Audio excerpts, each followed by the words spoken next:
vous êtes là dans votre émission, Conseil entre frères et sœurs, l'émission qu'on vient toujours vous apporter des enseignements, des messages, des conseils. Nous sommes là, c'est l'émission où tout le monde est des frères. C'est l'émission, comme on dit toujours, sans tabou et sans polémique. On n'est pas là pour parler juste pour parler, mais pour apporter la bonne nouvelle. Et c'est pour ça qu'aujourd'hui, on vous a encore ramené une sœur. Vous l'avez écouté le jeudi passé pour un thème qui était vraiment assez profond.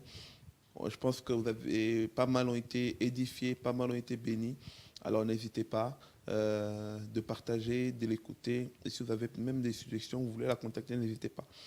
Et c'est une sœur, une servante de Dieu qui a vraiment ce langage facile de pouvoir apporter des phrases exactes et justes pour pouvoir comprendre d'où vient le problème.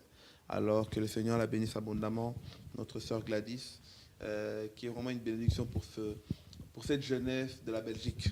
Bonsoir ma sœur. Bonsoir mon frère, bonsoir. Comment ça va? Très bien, merci. Et vous? D'où vient cette force-là de trouver des bonnes phrases, des phrases aussi justes? Quel est votre secret un peu? Expliquez-nous un peu ça. Oh, mon secret, c'est la grâce de Dieu. Amen. C'est la grâce de Dieu et c'est aussi la discipline personnelle qu'on se fixe. Parce que la vie chrétienne, c'est une vie de non seulement de grâce, mais de discipline aussi. Amen, amen, amen. Aujourd'hui, on est venu parler pour vous par rapport au choix. Le choix. Le choix dans les relations amoureuses. Donc ça veut dire que là, on parle de quelque chose, on parle d'une relation amoureuse avant le mariage. Surtout, on fait comprendre par rapport au choix, le choix de la bonne personne, comment ça se passe pour choisir la bonne personne. Mais seulement, j'aimerais qu'on commence petit à petit. Définissons d'abord, c'est quoi le choix? Quand on dit choisir, kopona, c'est quoi? Ça veut dire quoi, le choix? Le choix, je n'ai pas eu... Merci déjà pour la question. Je ne vais pas donner une définition du dictionnaire. Je vais donner une définition, voilà, un peu... Je vais me laisser conduire par rapport à ma définition. Pour moi, le choix, c'est quelque chose que nous sortons dans le lot. Vous voyez, c'est quelque chose que nous mettons à part parmi tant d'autres personnes. Et pour mettre quelque chose à part, pour tirer quelque chose, mettre quelque chose à côté, c'est selon certains critères qui nous poussent à mettre quelque chose de côté. C'est comme quelque chose qu'on sépare des autres. Pour moi, le choix, c'est ça. C'est une séparation que nous faisons. Donc, prendre parmi les multitudes, séparer la chose, personne. prendre une chose, la déplacer, ou bien une personne la déplacer, mais selon certains critères que nous Là, faisons le on choix. parle pas des choix des choses, on parle des choix Des personnes. de personnes, vraiment de ton aide semblable. Parlons un peu, parce qu'aujourd'hui, on voit beaucoup de nos sœurs, surtout ça vient, parce que nos sœurs, comme tu l'as dit dans l'émission précédente, elles ont beaucoup de sentiments. Sentimentalistes, c'est le banalingal. Souvent, on entend nos sœurs, moi, je veux mon Boaz. J'attends mon Boaz. Je veux mon Boaz, etc. Et tout. Mais je pense que beaucoup ne réalisent pas comment on trouve le Boaz en fait. Et quelles sont les conditions qu'il faut faire pour trouver le Boaz de ta vie. Maintenant, moi, j'aimerais par rapport à cette histoire-là, que tu puisses nous donner un peu d'explication pour comprendre qu'est-ce qu'il faut faire pour avoir ou pour rencontrer le bon choix. Ça, c'est une très bonne question. Comme tu l'as dit, mon frère, nous entendons beaucoup de choses sur les enseignements sur le mariage, sur le choix notamment.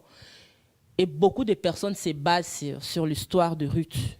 Ruth, la Moabite, Naomi, tout ça là, et Boaz. Et beaucoup de personnes s'attendent à rencontrer des Boaz. Mais le problème c'est avec les Boaz, c'est qu'on ne rêve pas des Boaz. Beaucoup de femmes sont là à rêver des Boaz. Je ne crois pas que Ruth a rêvé des Boaz. Ruth, avant de rencontrer Boaz, il y a eu certaines choses que Ruth a fait. Ça veut dire que le Boaz ne réside pas dans le monde des rêves. Le Boaz réside dans le monde des réalités. Et avant de rencontrer Boaz, il y a certaines étapes qu'on doit faire. Est-ce qu'on doit forcément souffrir comme un Ruth pour rencontrer Boaz? Non, non. Déjà, Boaz, c'est pas le type de l'homme parfait. Parce qu'on ne nous parle pas du caractère de Boaz. On nous parle juste de la rencontre avec Ruth. Wow. Mais on ne connaît pas des traits de caractère de Boaz. Alors, Boaz n'est pas l'homme que nous devons rencontrer. Vous voyez? On ne peut pas personnifier Boaz. Mais Boaz est le type des hommes que nous devons rencontrer quand nous faisons certaines choses. Vous voyez? Est-ce que quelque part, parce que c'est vrai que lorsqu'on prend le temps de lire les livres de Ruth, c'est vrai qu'on ne parle pas de traits de caractère de Boaz, on voit seulement l'homme riche, qui avait des serviteurs, qui avait des champs, des gens qui travaillaient pour eux. Donc du coup, les chrétiens en lisant ça, ils disent que voilà, Ruth, qui était pauvre, qui était veuve, qui a quitté les Moab pour traverser, pour revenir à Bethléem. Et en rencontrant Boaz directement, c'est comme si se marier avec Boaz, grâce à l'argent de Boaz, Ruth est devenue directement heureuse. Est-ce qu'aujourd'hui, l'argent, comme on dit, donc tu te maries avec un homme, c'est ça le bonheur? Non. L'argent ne fait pas le bonheur. L'argent ne fait jamais le bonheur. Boaz, comme on a dit, tu n'es pas obligé de passer par des moments difficiles pour rencontrer ton Boaz. Boaz n'est pas quelqu'un qu'on rencontre parce qu'on a galéré dans la vie. Et ce n'est pas tous les Boaz qui sont riches. Ton Boaz peut être un homme de type modeste. Est-ce que tous les Boaz sont des ministres de Dieu? Mais non. Parce que c'est devenu aussi une priorité. Donc quand tu es ministre de Dieu, tu es devenu une proie. Mais non, déjà Boaz ne prêchait pas. Boaz ne prêchait pas. Le problème avec Ruth, c'est que Ruth était une Moabite, une païenne. Dans le pays de Moab, il y avait des cultes païens. Il y avait tout ce qui est sacrifice de Moloch, tout ça où on sacrifiait les enfants, les Kémosh, tout ça là. Ruth était une païenne. En gros, c'est par Naomi que Ruth a rencontré Boaz. Et avant de rencontrer Boaz, Ruth a passé par des épreuves. Avant de rencontrer Boaz, Ruth a dit à Naomi que ton Dieu sera mon Dieu. Tu ne peux pas rencontrer Boaz par toi-même. Il faut d'abord que tu laisses ta vie d'avant là et d'accepter un autre Dieu, d'accepter le vrai Dieu. Et c'est ce vrai Dieu-là qui va te conduire à rencontrer Boaz. Et le problème, c'est que bien que Boaz était riche, mais Ruth n'a pas sauté sur la richesse de Boaz. Boaz avait des champs. Et Ruth travaillait dans le champ de Boaz. Les Boaz, on ne les rencontre pas en dehors du travail. Les Boaz, on ne les rencontre que dans les champs. Il faut que tu sois en travail pour que Boaz te remarque. Et le travail, le champ, là, peut maintenant symboliser l'œuvre du Seigneur. En gros, ton Boaz ne viendra pas de dehors. Ton Boaz viendra en faisant l'œuvre du Seigneur. Vous voyez? Donc, si tu ne fais rien du tout, tu es là, tu attends. Boaz ne va pas te remarquer parce que ce que Boaz aime, ce sont des femmes travailleurs. Amen. Boaz aime les femmes qui travaillent. Et toi qui glandes comme ça, tu ne veux pas étudier, tu ne veux rien faire. Est-ce que tu... Non, tu ne rencontreras pas ton Boaz. Quelqu'un qui mérite à souhaiter Boaz. Non. Tu ne rencontreras pas ton Boaz. Parce que Boaz est un homme travailleur. Amen. Alors Boaz cherche aussi des femmes travailleurs. Il cherche une femme qui est travailleuse. Alors si tu ne travailles pas, Boaz n'aime pas la paresse. Parce que s'il a des champs, s'il peut s'élever tous les matins pour voir les champs, ça veut dire que c'est un homme qui fournit certains efforts. Amen. Alors toi aussi une femme, parce que la femme est laide. Alors si tu ne travailles pas, comment est-ce que tu vas aider ton mari? Il faut que tu aies aussi cet esprit-là de travail. Alors les femmes qui rêvent de Boaz, là, je dois rencontrer mon Boaz, mais tu ne fais rien parce que ton Boaz, là, sert le Seigneur. Il est dans le champ du Seigneur. Mais toi, tu ne sers pas le Seigneur. Les études aussi, tu n'aimes pas. Parce que le champ du Seigneur, c'est vaste. Ce n'est pas seulement le ministère de la parole. Tu peux aussi servir le Seigneur en étant étudiante. Tout à fait. Tu peux servir le Seigneur dans ton travail. Tout à fait. Mais tu crains le Seigneur. Ça veut dire que même dans ton travail, là, c'est aussi un champ de Dieu. Tu peux rencontrer ton Boaz. Maintenant, toi, les études, tu ne veux pas. Tu ne veux rien faire. Tu dors jusqu'à midi, tout ça là.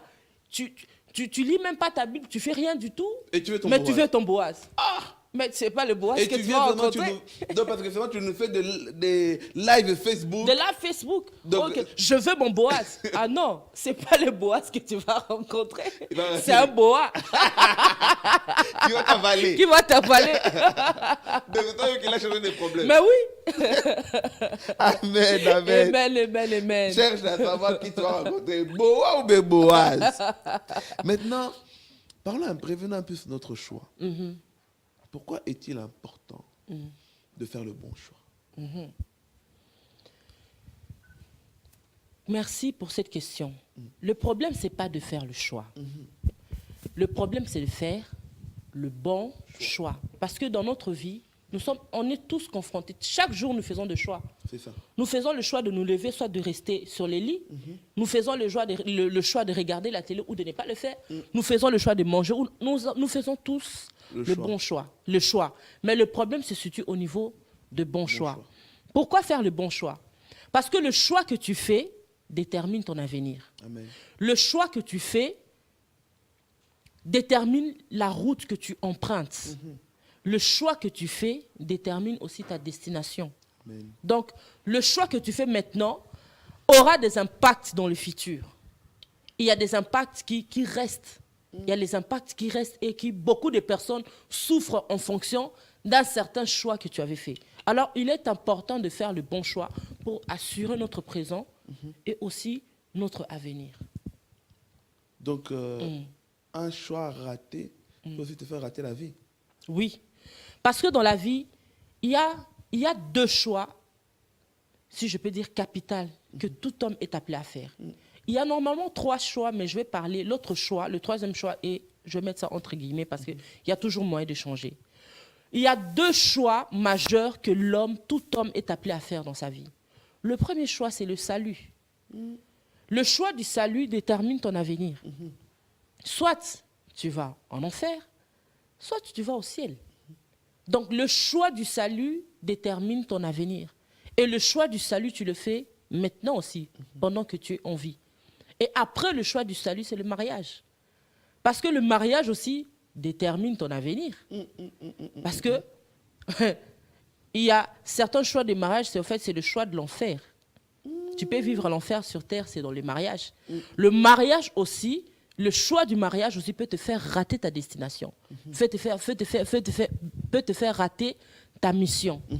Et le troisième choix, si je peux dire le choix secondaire, c'est le choix professionnel, dans le sens où tu peux aussi changer de choix professionnellement. C'est aussi un choix déterminant, mais ce n'est pas majeur dans le sens où tu peux toujours te rediriger. Et maintenant, en revenant sur notre choix du mariage, le choix qui va t'entraîner à la ligne droite du mariage. Lorsqu'on a fait ce choix-là, lorsqu'on a fait le bon choix, c'est-à-dire que peut-être, on peut dire pour nous les chrétiens, comme vous l'avez spécifié la fois passée, nous on ne vit pas dans le copinage, ça veut dire que lorsque tu fais le choix, tu vis cette période-là de fiançailles, de se connaître. Qu'est-ce qu'on peut faire dans ce choix-là, pendant que vous êtes en train de vous préparer? Qu'est-ce qu'on peut faire pendant que tu as choisi ce bon choix-là, que vous avez fait les fiançailles et que le monde a vu, la famille a peut-être reçu aussi la petite boisson, tu as fait aussi une grande fête. Qu'est-ce qui est autorisé à faire pendant ces fiançailles-là et qu'est-ce qui n'est pas autorisé? Comme on parle à des chrétiens, oui. On parle vraiment à des chrétiens. Et qu'est-ce qu'il faut faire pendant le choix, donc tout au long de notre parcours, là, pendant le bon choix, et des choses qu'il ne faut pas faire. Alors, ce qu'on doit faire, c'est que quand nous faisons un choix, il ne suffit pas seulement de faire un choix et de rester comme ça. Le but, c'est de travailler le choix. Le problème avec le chrétien, c'est qu'il se limite seulement à l'étape de faire le choix. Mais tout choix, tout bon choix, c'est travail. C'est travail. C'est travail. Alors, les choses qu'on doit faire, c'est que on fait un choix et on continue toujours à travailler pour ce choix-là. À travailler, en fait, on est en train de perfectionner ce choix-là. Et en perfectionnant ce choix-là, je parle dans se connaître dans le sens où le choix que nous faisons doit nous rapprocher du Seigneur. Amen. Le choix que nous faisons doit nous rapprocher du Seigneur. C'est en travaillant ensemble. C'est dans le moment des fiançailles que vous découvrez. Tu travailles sur la personne. Tu travailles sur le ministère de la personne. Mais aujourd'hui, les gens, quand ils disent qu'il faut se découvrir, ils découvrent dans tous les sens. Ils veulent même découvrir le corps. Non. Ils veulent Non. tout découvrir. Que la femme, donc, vivre dans une relation comme s'ils sont déjà mariés. Non, ça, ce sont les choses à ne pas faire. On se découvre, mais on découvre notre qualité, nos qualités, on découvre aussi nos imperfections. C'est ça le problème. Le problème, c'est qu'on est trop souvent, on aime trop découvrir les qualités, mais on n'aime pas découvrir les imperfections. Le mariage, comme on avait dit la fois passée, c'est pas, Dieu ne veut pas te donner un homme saint, Dieu va te donner un homme pécheur. Nous tous, nous sommes des pécheurs graciés. Nous sommes tous le pécheur à qui le Seigneur a fait grâce. Le mariage, c'est l'alliance entre deux pécheurs que Dieu est en train de sanctifier et qui continue de sanctifier. C'est ça le problème. Et quand deux pécheurs se croisent, quand deux pécheurs se fréquentent, il y a quoi? Il y a le choc des caractères. Il y a le choc des caractères. C'est pendant ce temps-là de fiançailles, si je peux dire, où on se découvre. On découvre quoi? Le visage de l'autre. On découvre le caractère de l'autre. On apprend à supporter l'autre. Et surtout, on travaille l'intimité. On essaie de rapprocher l'autre plus proche du Seigneur. Les choses à ne pas faire, c'est on ne peut pas découvrir le corps d'une personne. Tu ne peux pas découvrir le corps d'une personne parce qu'il y a une étape où Dieu a prévu de découvrir le corps d'une personne. C'est après le mariage. Amen. Quand on vous bénit, vous partez dans votre doux de noces là, vous allez vous découvrir. Donc, imagine maintenant que tu découvres la personne maintenant là, vous vous mariez et vous allez dans un voyage, c'est plus un voyage de noces. Ça, c'est des vacances. Comme il y a une fois, un frère, bon, je ne dis pas que c'est une généralité, hein. Ça c'est Canavandam. Un frère, il avait dit une fois, il dit, tu veux savoir l'un des signes que ces couples-là se sont découverts ou pas? Avec les frères, sœurs qui se sont mariés. Soirée, ils arrivent à la soirée. Si tu vois les frères jusqu'à 6h du matin, ils ne veulent pas partir, ça veut dire qu'il a déjà connu l'affaire. Mais ceux qui sont pressés, tu vas voir à 2h, 3h du matin. Ils partent. Non, il a déjà parti. Intéressant. Mais si tu vois que quelqu'un, lui-même, il fait la fermeture. C'est ça. Il connaît déjà. C'est ça. Bon, je ne veux pas dire que ce sont pour ça les cas, mais en majorité, c'est un peu comme ça. C'est un peu comme ça. Donc, Dieu a provu un cadre où on doit se découvrir après. Mais là, c'est après le mariage. Parce que quand on parle de la nuit de noces, c'est la nuit où on découvre la personne physiquement.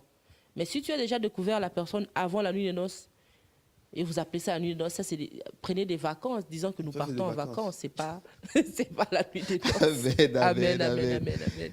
Moi, j'aimerais qu'on parle, parce qu'en parlant avec vous, faut expliquer les choses. Surtout on a cette grâce, on va profiter. Lorsqu'on fait le choix, on peut dire le choix, il est bon, mais il est brut. Comment rendre ce choix-là agréable et puis permettre à ce choix-là de devenir parfait? Ça, c'est une très bonne question. Ça, c'est vraiment, vraiment une très bonne question. Si tu peux encore le répéter pour que les gens comprennent. Oui. Moi, j'aimerais bien qu'on comprenne ça.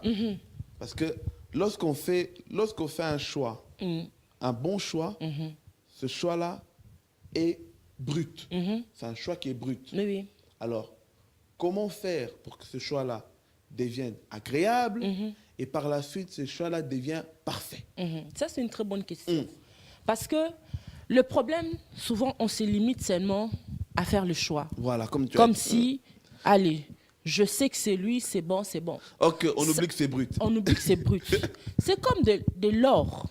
L'or doit être éprouvé.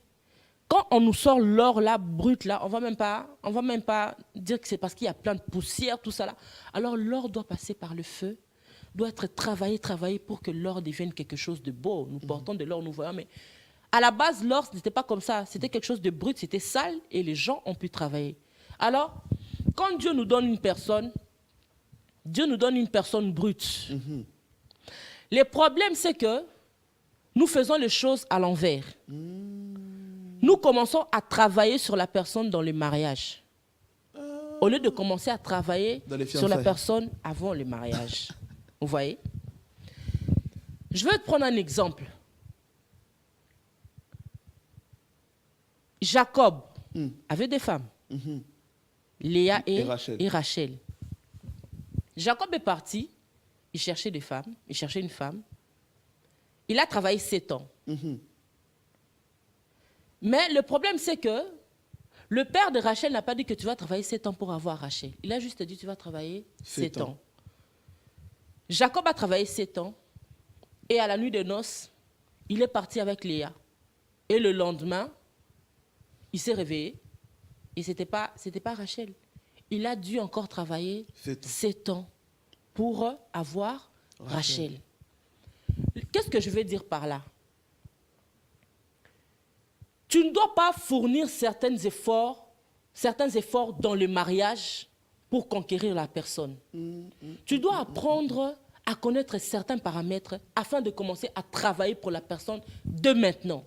C'est dans les fiançailles qu'on investit la personne. Amen. Parce que Jésus, regarde, à l'instar de Jacob, Jésus travaille sur son épouse avant même de la marier. Avant même de l'épouser, Jésus a commencé déjà à travailler sur son épouse. Avant même de venir sur cette terre, Jésus avait déjà commencé à travailler sur son épouse. C'est ça le problème. Quand on dit que Dieu va venir chercher une épouse afin de présenter à l'Église, afin que l'Église paraisse devant lui sans tache, ni ride, ni rien de semblable. Pourquoi l'Église sera sans tache? C'est parce que Jésus a fourni ce travail-là. Le problème, c'est que nous voulons que les femmes paraissent directement sans tache, sans faire un travail sur eux. Nous voulons que les hommes paraissent sans tâche, sans faire un travail sur eux. Alors, il y a les 3 étapes dans le choix. Comme on a lu la fois passée, on en avait parlé, dans Romains 12, ne vous conformez pas au siècle présent, mais soyez transformés dans le renouvellement de l'intelligence afin que vous discerniez la volonté de Dieu, qui est bon, agréable et parfait. C'est aussi les 3 étapes du choix.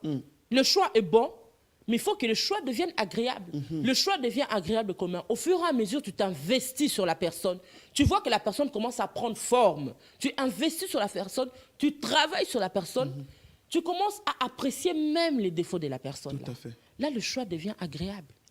Et alors, une fois dans le mariage, nous travaillons maintenant pour la perfection.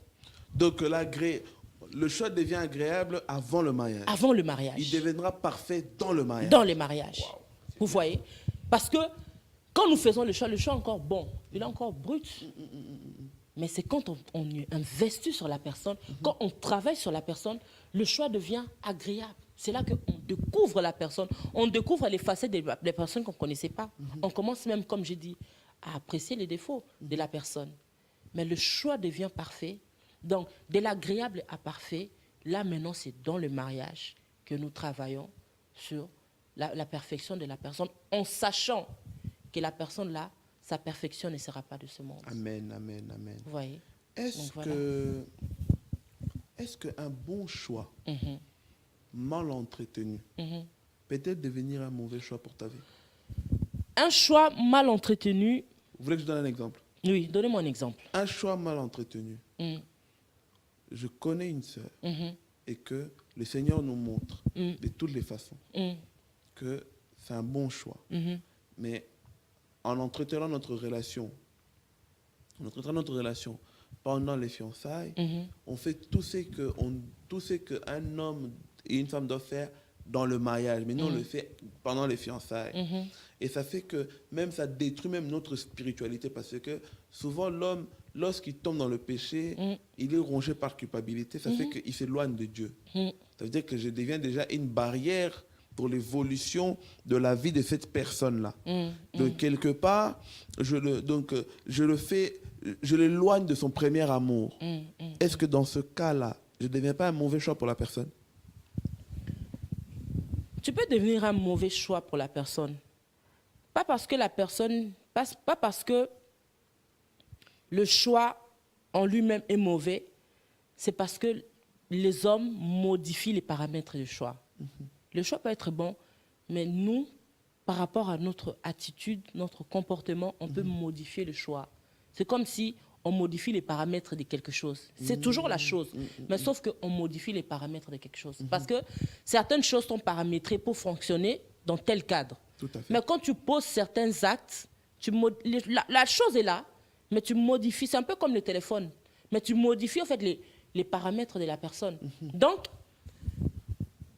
un bon choix peut devenir un mauvais choix quand tu permets à certaines choses de s'installer dans votre relation. Je vais donner un exemple. Je suis peut-être avec un frère ou une sœur qui est avec un frère et la sœur ou le frère veut se préserver dans la pureté. Mais bizarrement, l'autre va toujours le pousser à commettre des choses impures. Dieu peut vous séparer de cette personne-là. À la longue. À la longue, Dieu peut séparer la personne. Quand la personne devient un danger pour ta vie spirituelle, Dieu peut te séparer. Dieu peut te séparer avec cette personne. Parce qu'il y a quelque chose que Dieu met au-dessus de ton mariage, c'est sa gloire. Alors, ce n'est pas ton mariage qui va empêcher Dieu de te séparer. Dieu peut te séparer avec la personne du moment où tu portes atteinte à sa gloire. Dieu peut te séparer avec cette personne. Et beaucoup de personnes, justement, ont perdu les personnes que Dieu a mis sur leur chemin à cause de certaines pratiques qu'ils font dans le Donc, fiançailles. un bon choix peut être remplacé. Oui. Pourquoi un bon choix peut être remplacé? Il n'existe pas de l'homme de ma vie. Oh. Ni la femme de ma vie. Oh là là. Ma soeur, elle ouvre quelque chose là. Ah bon? Il n'existe pas de l'homme de ma vie et la femme de ma vie. Ça n'existe pas. Nous sommes combien? Pourquoi? Plus de 5 milliards sur cette terre. Je crois qu'on est à 7 milliards maintenant. On est à 7 milliards. Tu veux me dire que sur 7 milliards de personnes, il n'y a qu'une seule personne pour toi? Donc, ça veut dire qu'on peut avoir plusieurs choix. Pourquoi j'ai dit ça? Imaginons un papa qui était marié avec sa femme meurt. Il devient veuve. Si maintenant il veut se marier, qui était la bonne personne? Les deux, c'est des femmes de sa vie. On ne sait pas. Qui était la bonne personne? Non, mais est-ce que ça veut dire on peut avoir deux? Non, parce que là aussi, ça veut dire qu'on peut avoir 2-3 femmes. Non. Ah, faut C'est expliquer pour ça. dire que il y a 7 milliards de possibilités de rencontrer la bonne personne. Ah, mais voyez? tu peux qu'avoir une seule bonne Tu peux personne avoir à la une bonne fois. personne, oui. Tu peux avoir une bonne personne à la fois. Là, je ne parle pas de relations où on peut avoir 2-3 personnes. Voilà. Non. C'est juste que tu ne dois pas attendre. C'est comme si Dieu avait prévu quelqu'un pour toi, il l'a Spécial. dessiné pour toi. Ça n'existe pas. Parce Que là. Je veux mon Adam. Non, non, parce que Adam avait sa Ève. Il n'y a pas beaucoup d'Adam. Vous voyez, il y avait pas beaucoup de... Parce que Adam n'avait pas plusieurs choix. Adam avait seulement une seule femme. Sur la terre. Sur la terre. Donc, il n'avait pas d'autre choix que de prendre Ève. Le problème, c'est que on reste avec cette mentalité-là de l'homme de ma vie, la femme de ma vie. Alors, on reste là parce qu'on sait déjà caricaturer une personne, on sait déjà dessiner un homme de rêve, une femme de rêve.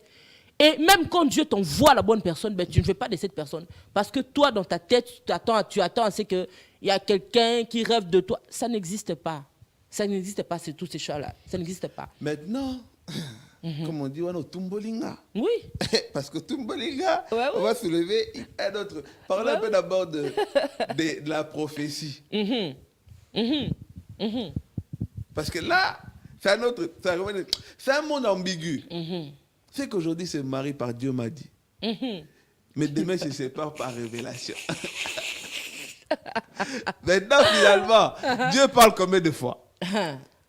C'est ça. Quelle est la place, parlons un peu de la place de la prophétie dans un choix.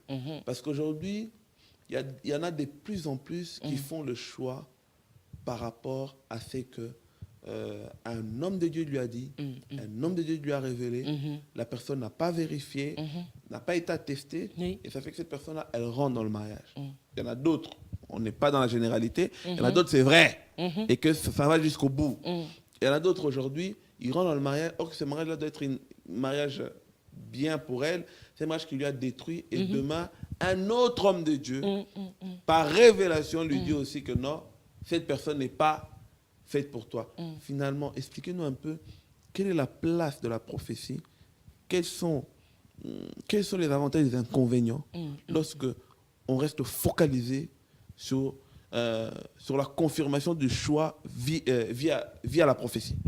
Ça, c'est une très bonne question. Ça va juste compléter la question de tout à l'heure, là. Le problème, c'est que dans cette génération, bien sûr, nous ne généralisons pas, mais nous parlons plus des choses qui se passent fréquemment. Tout à fait. Le problème, c'est que dans cette génération, nous nous marions trop par prophétie. Nos choix sont basés en fonction de ce que nous rêvons, ce que nous visionnons, ce que nous voyons. Alors, nous nous basons trop par prophétie. Le problème, c'est que quand on se marie par prophétie,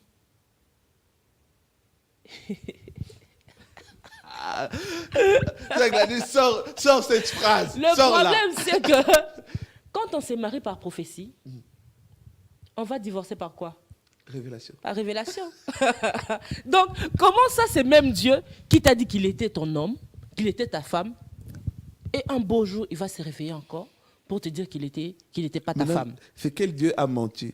C'est le premier prophète ou où c'est l'autre qui vient te dire que c'est pas le bon? Il n'y a rien de plus personnel que le salut, le choix du salut et le choix dans le mariage. Le mariage, ce n'est pas une histoire de prophétie. Le mariage, ce n'est pas une histoire de révélation. Parce que je n'ai pas vu où Adam a rêvé d'Ève. Ève n'était pas la femme de rêve d'Adam. Ève était la femme de réveil d'Adam. Qu'est-ce que je peux dire? Il a fallu que Adam se réveille pour qu'il voie Ève. Adam n'a pas rêvé d'Ève. Le problème, c'est que pour le mariage, on aime trop rêver. Alors que le mariage, c'est quelque chose qu'on doit voir à l'œil vu, à l'œil nu. Le mariage, c'est un choix personnel. C'est un choix que tu fais en fonction du cœur, non pas en fonction de ce que tu vois. Dans le mariage, il faut faire confiance aux yeux du cœur. Parce que c'est le cœur qui peut voir quelque chose que toi, tu ne peux pas voir. Est-ce que si mon pasteur me dit, John, le Seigneur m'a dit, cette sœur-là, c'est la femme de ta vie, est-ce que je dois directement le croire parce que c'est mon pasteur? Non. Non. Je dois agir comment dans ce cas-là? Pourquoi j'ai dit qu'il ne faut pas le croire? Je n'encourage pas la rébellion, loin de là. Mais Dieu a donné à tout chrétien le droit de discerner. La Bible dit que ne rejetez pas les prophéties, mais il faut les examiner. Le problème, c'est que quand quelqu'un t'amène, Dieu m'a dit, c'est comme si quelqu'un scellait cette parole-là. Parce qu'il n'y a rien qui est au-dessus de Dieu m'a dit. C'est comme si Dieu t'a posé quelque chose que tu ne peux pas refuser. Tu ne peux pas refuser. C'est ça. Quelqu'un t'impose sa volonté, mais tu ne peux pas, tu peux rien faire. Pourquoi? Parce que c'est Dieu. Qui peut contester avec Dieu? Le problème, c'est que quand quelqu'un t'amène le Dieu m'a dit là, tu dis, ok, gloire à Dieu, je vais prier aussi que le Seigneur me dise quelque chose. Des fois, ça peut être des confirmations. Le Dieu m'a dit là que la personne doit te ramener, doit être la confirmation de ce que toi, tu avais déjà reçu. Parce que je ne vois... La Bible est la prophétie par excellence. Amen. Même en matière de choix, la Bible est la prophétie par excellence. Le problème, c'est que les gens ne veulent plus de la Bible. Voilà pourquoi ils cherchent des prophéties des hommes. Amen. Alors, si on veut faire un bon choix, référons-nous à la Bible. La Bible trace les portraits des hommes qui sont bons, les portraits aussi des femmes qui sont mauvaises.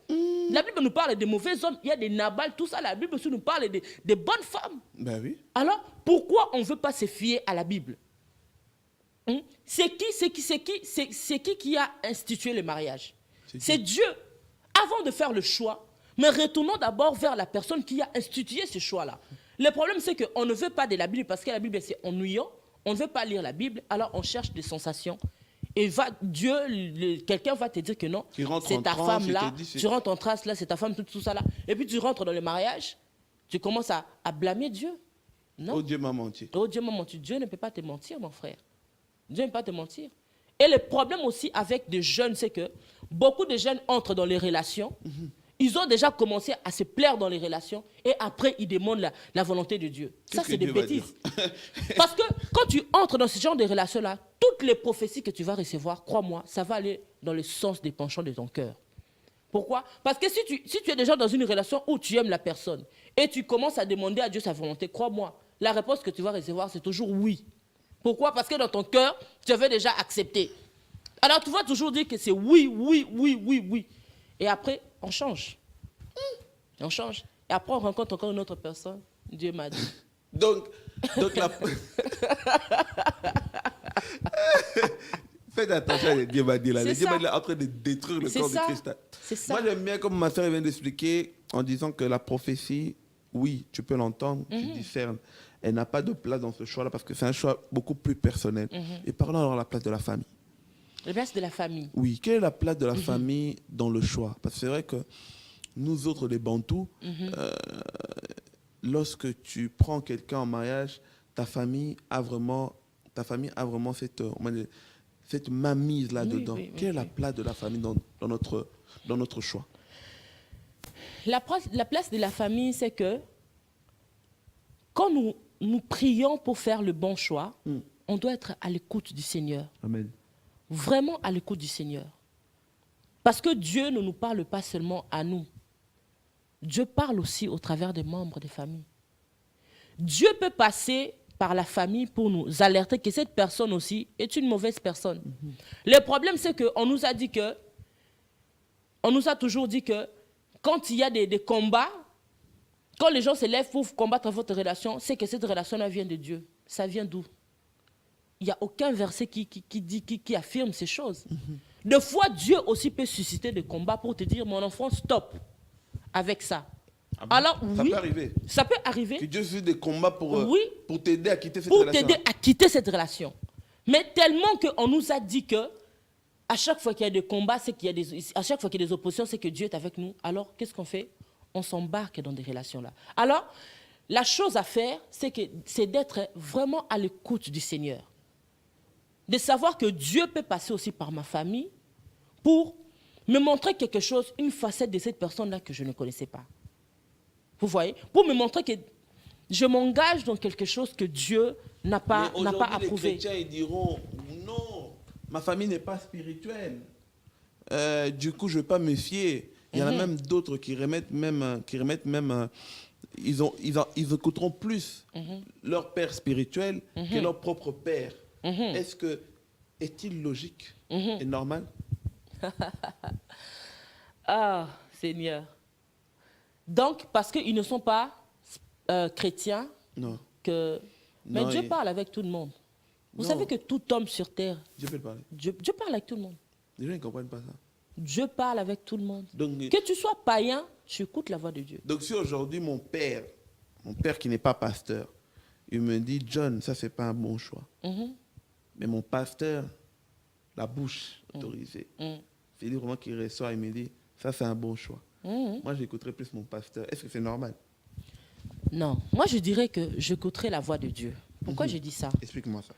Parce que tu peux être pécheur et écouter la voix de Dieu. On est tous pécheurs, nous écoutons la voix de Dieu. Adam, quand il a péché, est-ce qu'il n'a pas entendu la voix de Dieu? Il a entendu. Mais il était quoi? Ah, il était déjà pécheur. Ça veut dire que Dieu peut passer même par ces pécheurs-là pour t'interpeller. Le problème, ce n'est pas de pencher. Là aussi, on tombe dans les sentiments parce que c'est mon père spirituel que je dois l'écouter. Non. Les parents biologiques aussi ont un rôle très important à jouer dans notre avenir. Des fois, justement, nous délaissons les honneurs que nous devons à nos parents biologiques et nous les accordons au père spirituel. Le problème, ce n'est pas de dénigrer aussi les pères spirituels. Le problème, c'est que chacun doit rester à sa place. Voilà. Le père biologique, les parents biologiques doivent faire leur part. Le père spirituel, tu ne peux pas t'autoriser à entrer dans les affaires familiales. Voilà, dans cette sphère-là biologique. Dans le sens où moi, je connais même des parents spirituels, je suis désolée et je suis consternée, qui maintenant consomment la dot de leur fille. Hein? Oui, alors que la dot doit revenir aux parents biologiques. Parce que c'est un honneur pour les parents de marier leurs enfants. Vous voyez? Tellement que les limites... Oui, mon frère. Attends, non. Faut t'expliquer, on en oublie. Oui. Otobengi, coutumier. Oh, il a affaire familiale. Oui. Affaire familiale. Oui. Bon Alibal. Oui. 3 000 euros, ben, on paye ça. Casier. Oui. On vient de donner toutes ces choses-là. Oui. Les costumes. Oui. Donc, le père spirituel, il a aussi sa part. Il a porté le costume du père. Il a aussi sa part parce qu'il doit manger la dot, parce que soi-disant, j'ai investi dans la vie de cet homme. On est en train de blaguer ou quoi? Oui. Et il y a aussi, tu vas voir même dans certains mariages où la femme, le père, les parents biologiques ont une table normale. Mais la table du père spirituel, c'est orné. Hein. Oh my God. C'est orné. Vous voyez? La confusion. Ils ne font jamais négliger. La Bible dit honore ton père et ta mère. On ne parle pas des pères spirituels dans, La Bible, dans non, ce verset-là. non, la Bible ne parle pas. Beaucoup de personnes veulent dire. Le problème, c'est qu'on fait dire à la Bible ce que la Bible n'a pas dit. La Bible n'a pas dit honore ton père spirituel. Parce que sinon, la Bible l'aurait dit. La Bible dit honore ton père et ta mère. Les honneurs, c'est d'abord pour nos pères et nos mères biologiques. Parce que c'est eux qui ont souffert pour nous. C'est d'abord eux que Dieu a placés comme étant nos guides, si je peux dire. Il y a aussi des honneurs qui sont prévus, qui sont réservés aux pères, dans la foi, tout ça là. Mais le problème, c'est que chacun reste dans sa place. Amen. À force de vouloir chercher trop d'honneur, ben on commence à voler les honneurs des autres. Et du coup, on emballe les gens. On emballe les gens. Ça m'entraîne dans notre dernière question. Mais ne vous inquiétez pas, on va prier pour vous. Cette dernière question-là. Aujourd'hui, on voit des prédications et les gens ils sont emballés. 5 clés pour réussir ton mariage. 25 pour être un bon fiancé. 50 réalités d'un mauvais mari. 55 d'aider une mauvaise femme. Toutes ces clés-là, comme on dit, ce sont donc on peut dire des standards, des règles, des choses-là. Est-ce que toutes ces choses-là, dites par les hommes, expliquées par les hommes, on doit suivre ça pour faire le bon choix? Ça, c'est une très bonne question. C'est vraiment, vraiment une très bonne question. Tu sais, mon frère, nous vivons dans une société où on veut mettre des gens dans des classes. On veut catégoriser les gens. Je ne sais pas, mais moi, j'ai regardé un film Divergent où on classait les gens par section. Oui. Et il y avait les, je ne sais pas comment est-ce qu'on les appelle, les divergents, on ne pouvait pas les classer dans des classes, en fait. Il y avait des classes, des intellos, tout ça là. Mais les divergents, ce sont des personnes qui se retrouvent dans toutes les classes. Alors, la société les combattait. Pourquoi? Parce qu'ils n'arrivaient pas à le classer. Alors, nous vivons dans une société où on doit te classer quelque part. Soit tu es comme ça, soit tu n'es pas comme ça. Les standards que ces personnes-là, nous voyons ça sur Internet. Maintenant, il y a la montée des coachs. Tout le monde est coach. Tous les soirs, on a droit à des enseignements, des lives sur les 15 clés d'un mariage. Heureux, les 20 clés de ça, pour trouver. Il y a trop de clés. On se perd, il y a trop de clés. Finalement, on parle de quoi? On parle de quoi? Parce qu'on se perd. Imagine maintenant là, tu te retrouves devant une porte du mariage et tu te retrouves avec 200 clés. Tu vas essayer 200 clés. Tu vas perdre du temps. La seule clé que nous avons besoin, c'est Jésus-Christ de Nazareth. La parole de Dieu et la clé passent partout. Ça ouvre toutes les portes. Amen. Le problème, c'est que les gens qui mettent les standards là, ils se basent sur quoi? Sur leur propre vécu. Parce que tu ne peux pas faire de ta vie une généralité. Tu ne peux pas faire de ta souffrance une généralité.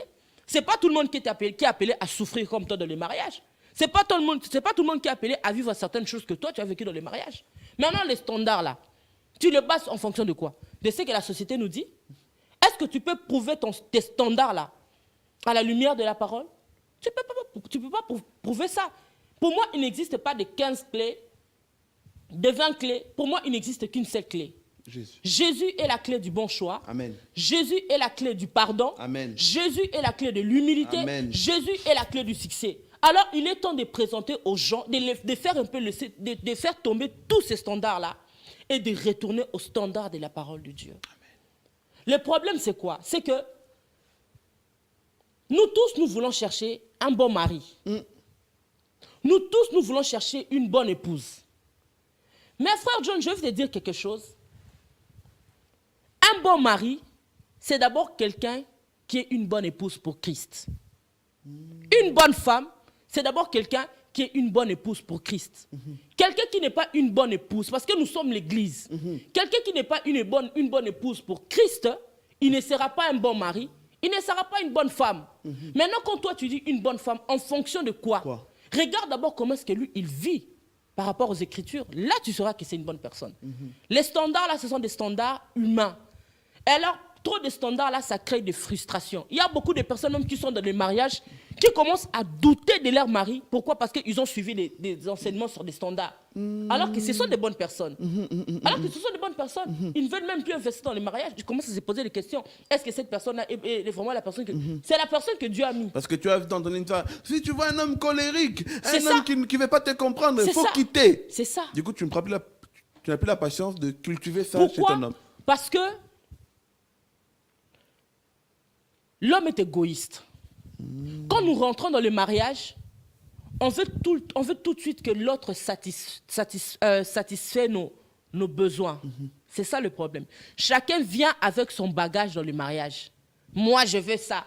Moi, je veux ça. C'est des mondes. Moi, je veux ça. C'est comme si, moi, je veux ça. Tu veux que l'autre remplisse ta jauge d'énergie. Et quand l'autre ne fait pas les choses comme toi tu veux, c'est foutu. Tu es foutu. Maintenant, il faut savoir pourquoi. Pourquoi? Le mariage, c'est le cadre que Dieu a prévu pour travailler le cœur de la personne. Vous voyez? C'est pas parce que... Imaginons que nous sommes dans le mariage et mon mari se comporte bizarrement et moi, je m'énerve, tout ça là, je l'insulte. Le problème, ce n'est pas mon mari. Le problème, c'est mon cœur. Mon mari n'est que l'accélérateur qui révèle mon cœur. Amen. Voilà pourquoi le mariage ne change personne. Le mariage ne fait que révéler le cœur de la personne. Wow. C'est dans les mariages qu'on voit les masques tombent. Tu peux faire des semblants là dans le fiançailles, tout ce que tu veux. Mais le mariage, ça te révèle le cœur de la personne. Alors c'est ça. Dieu peut te mettre à côté d'une personne pour travailler ton cœur. C'est vraiment pour travailler ton cœur. Alors ne vois pas un autre comme ton adversaire. Vois-le comme un instrument que Dieu peut travailler ta patience par les biais d'un mari colérique. Si imagine que Dieu te met à côté d'un mari colérique, c'est parce que Dieu veut travailler ta patience. Amen. Dieu veut travailler ta maîtrise de soi. Amen. Maintenant, quand tu suis les standards, machin là, tu tapes à côté. Tu vas casser, tu vas aller de mariage par mariage, mariage en mariage. Alors on cherche quelque chose qui n'est pas de ce monde. Waouh, waouh. Le temps nous fait défaut. On a tellement de choses à dire, mais on va essayer d'écourter ça. J'aimerais terminer avec vous comme la fois passée avec notre sœur. On va lui donner 5 minutes. Elle va prier, elle va parler pour donner ce que le Seigneur lui a mis à cœur. Et puis elle va prier pour toi. Mais moi, j'aimerais que tu parles surtout à 2 types de personnes, spécialement. Ce type de personnes-là qu'aujourd'hui négligent leur choix. Ce type de personnes, ou femme ou un homme, qui, pour lui, il se dit, je ferai le bon choix à un certain âge. Pour l'instant, je suis encore jeune, je dois profiter. Ce type de personnes qui continuent à s'amuser, qui continuent à sortir avec n'importe qui, à coucher avec n'importe qui. Ce type de personnes-là, qu'aujourd'hui on fait une erreur, il se relève, mais demain il recommence. J'aimerais que tu parles de l'importance du choix à ces personnes-là, pour comprendre qu'il n'y a pas un âge spécifique pour faire le choix, mais le choix on le fait aujourd'hui pour préparer ton avenir. Parce que c'est quelque chose qu'on en parle aujourd'hui, mais peut-être aussi certaines personnes ne se rendent pas compte de l'importance du choix. Il y a certaines personnes qui rêvent faire le choix à 30 ans. Ils se disent, je vais faire le choix à 50 ans. Mais ils oublient que le temps ne t'appartient pas. Ça appartient au Seigneur. On ne va même pas s'attarder. Je parle de ce type de choix-là, ce type de personnes-là. En 5 minutes qui nous restent, on va demander vraiment à notre standard de notre responsable de la technique qui est là, notre frère Gauthier, que Dieu lui bénisse abondamment, de pouvoir nous laisser ces 5 minutes-là. On va te le laisser. Moi, je clôture par là. Comme ça, comme la fois passée. Tu conseilles ces personnes-là, tu leur parles, tu les interpelles, et puis tu pries pour ces personnes-là pour que l'importance du choix puisse se réveiller dans leur cœur. Et puis juste en clôturant. Et puis que le Seigneur vous bénisse autour pour cette Amen. Amen. Alors le message que j'ai à faire passer à toi qui me suis, mon frère, ma soeur, il ne suffit pas seulement de faire le bon choix. Il s'agit aussi d'être le bon choix pour la personne là. Alors, tu ne peux pas chercher à être le bon choix pour une personne. Tu ne peux pas chercher à faire le bon choix, à être le bon choix à faire le bon choix si toi-même tu ne travailles pas à être le bon choix pour la personne. Vous savez, nous ne sommes pas éternels. Nous sommes mortels. Nous sommes soumis au temps. Le seul être qui est éternel, c'est Jésus. C'est Jésus-Christ de Nazareth. C'est Dieu lui-même. Dieu peut te donner 80 ans, 90 ans, 70 ans, 60 ans de vie sur terre. Mais si tu passes tes 35 années à faire n'importe quoi de ta vie, tu es en train juste toi-même de gaspiller du temps. Tu es vraiment en train de gaspiller du temps et tu sors carrément de la volonté de Dieu pour ta vie.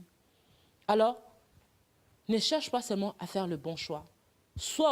Travaille aussi à être un bon choix pour la personne.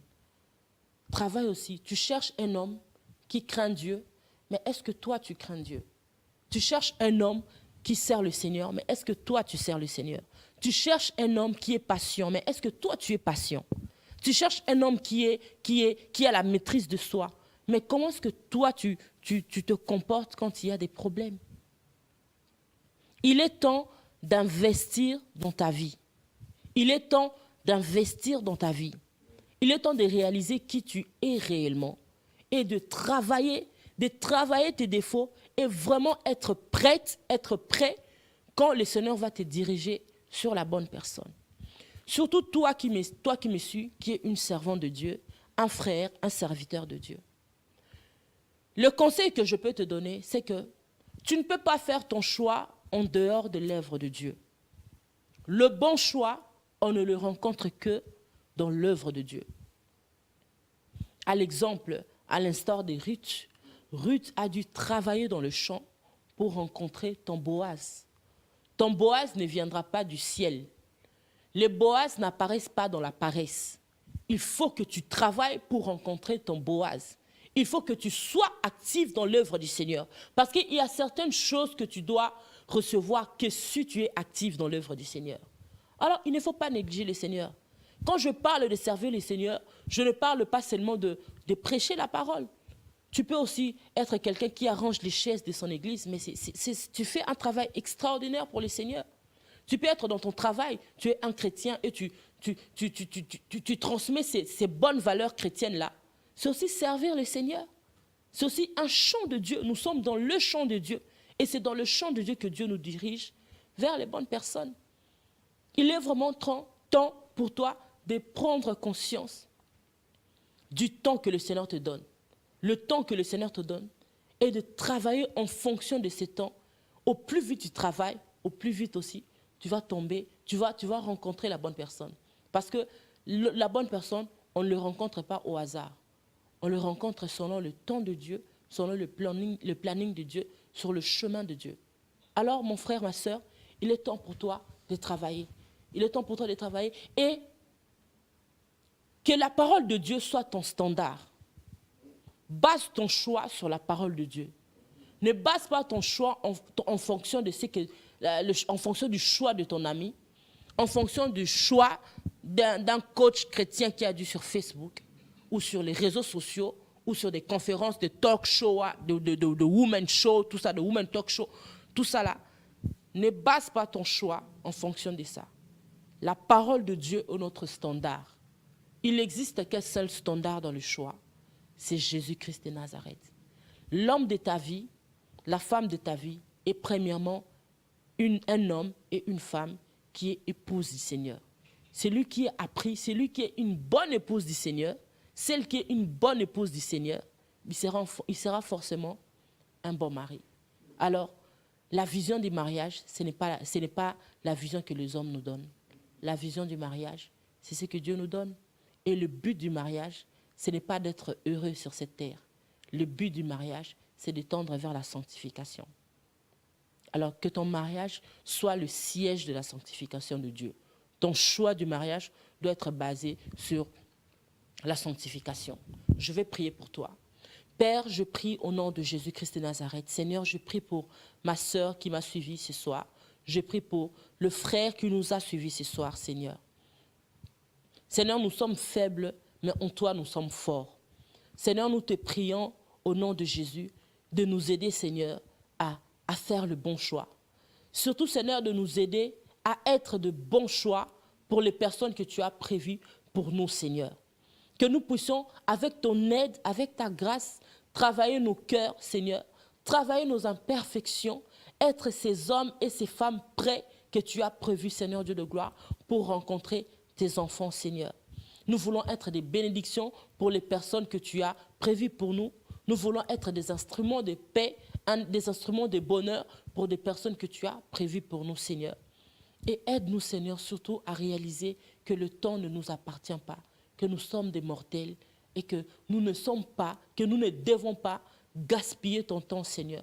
Parce que gaspiller le temps que tu nous donnes, c'est aussi un grand péché, Seigneur. Aide-nous, Seigneur, à racheter le temps et à travailler en fonction du temps. Et surtout, à placer ta parole comme étant le seul standard pour notre vie. Seigneur, nous refusons toutes ces clés-là. Nous refusons toutes ces clés-là qui sont créées par les mains des hommes. Nous t'acceptons comme la seule clé, la clé du mariage, la clé du choix, la clé du bonheur, la clé de toutes ces choses qui nous apporteront du bonheur éternel, Dieu de gloire, dans le choix du mariage. Seigneur, merci parce que maintenant nous te faisons confiance. Comme jamais avant, nous savons que tu es celui qui dirige, tu es celui qui trace nos chemins, tu es celui qui trace nos pas, Seigneur Dieu de gloire. Que la gloire te revienne. Merci pour ta souveraineté, merci pour ta direction et merci pour ce travail que tu as déjà commencé à faire dans nos vies. Merci Seigneur Jésus-Christ. Amen. Que le Seigneur vous bénisse, frères et sœurs, et à très bientôt par la grâce de Dieu. Shalom.